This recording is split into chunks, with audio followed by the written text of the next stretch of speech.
Nag-aquaponics ako, naglinis ako ng pan, meron akong mga bukol sa pagiging diabetic. Mapapansin mo yan, brother, pag diabetic ka. Iba pa pala yung May- sa may mga- crystals. O iba pa yun. May mga ano may mga maliliit na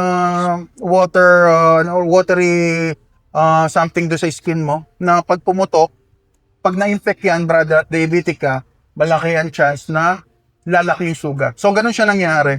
Tinanggal ko yung nilinis ko yun tapos binan-aid ko, tapos natuklap siyang buo, brother. Kasama laman. Every week lumalaki.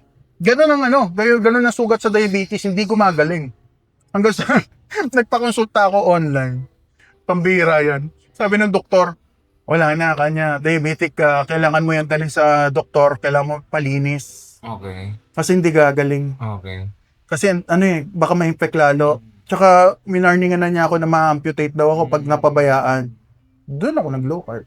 Yung turning point. Yun ang turning point ko. Kasi mapuputol pa ako Oo, Yung obesity, guys, mind you lagyan natin ng emphasis. Mind you